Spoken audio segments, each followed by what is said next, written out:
One of the assignments in Chapter 7 is to create your own version of a Shakespearean insulter. Now, I have only used 3 words from each of the columns of words provided in the write-up. You, however, need to use all of the words or more in order to get a decent random sampling of insults. But for sake of time, I only did 3. So what I want to show you here is that I am using an array. You could also use an array list. I will try to do a recording later next week on how to do this with an array list. But right now I'm going to set up 3 different arrays. So the idea is I want to get a random word from each column. So I have the idea of 3 lists, 3 collections of words, which we know are strings of characters. So I can think of each column as an individual array. Now there are a couple different ways you can declare and initialize the array. I chose to do it in the form where I declare and initialize the array with 1 line of code. So I use the open brace and I put each string in double quotes, so each word goes in double quotes, and you have to separate each word, each item, each string with a comma. So artless, comma, and then you put the next word in quotes and put a comma, the next word in quotes, and so on. And I did that with all 3 lists. I just chose 3 words from each list. You, however, I am reminding you, need to do all the words that are in the list. And of course, I just did my import for the random class, and this is one you can do in main, or you could do your own class file for it, up to you.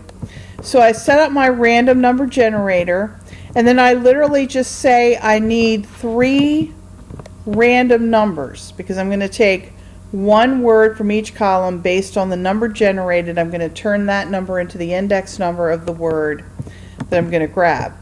So I can either, because I know I have 3 words total, so the size of each of these arrays is 3.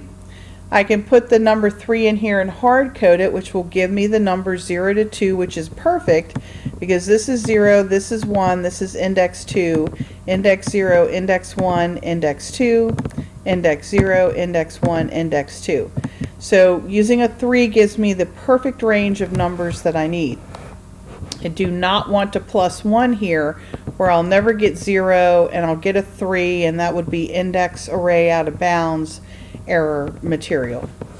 Now if I didn't know for sure how many words I had typed in, I could just use the length characteristic of the array here, and it will count the words for me and substitute that number in. So if I had typed in 19 words, it would put a 19 in here, giving me the numbers 0 to 18, which is perfect. That's exactly what I need.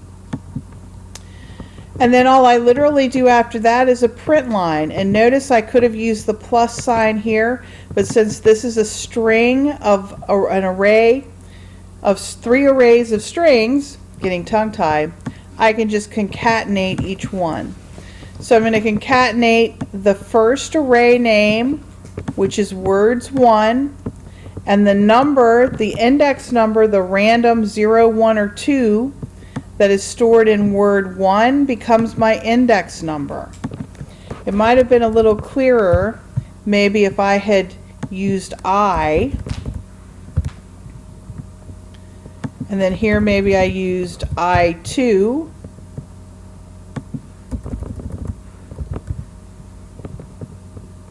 and then here I3. Maybe that would have reminded you more of a loop, or you would have thought index number.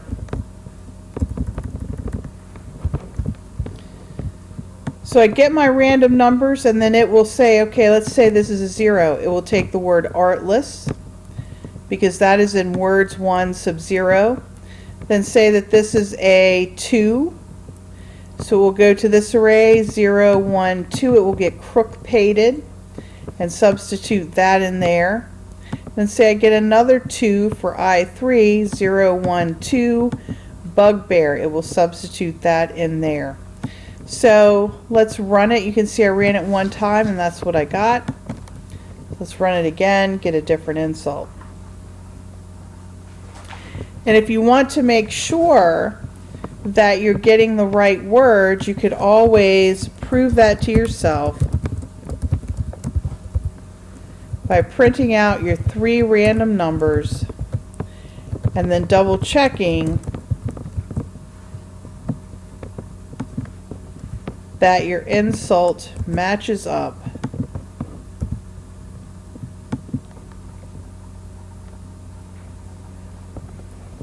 So I got 211, so my first word 012 should be churlish, which it is.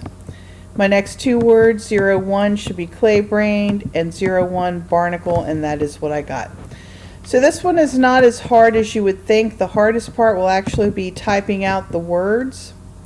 Be careful if you cut and paste. If you cut and paste from online or from Word or something like that, sometimes the quotation marks are not the same. I think they're slightly different ASCII characters than what NetBeans expects, and that will give you an error, but it's not going to tell you the quotes are wrong. It's just going to start throwing all these weird errors. So if you want to cut and paste, you really need to cut and paste into Notepad, which has no formatting at all. It's just straight characters. What you see is what you get. There's no bold, etc. in Notepad. So you need to take it from wherever else, paste it into Notepad, then select all, copy and paste from Notepad into NetBeans. That's the safest way to do it. I'm not saying that will always work, but that's better than pasting from Word, for example. So have fun with this one, and let me know if you have any questions.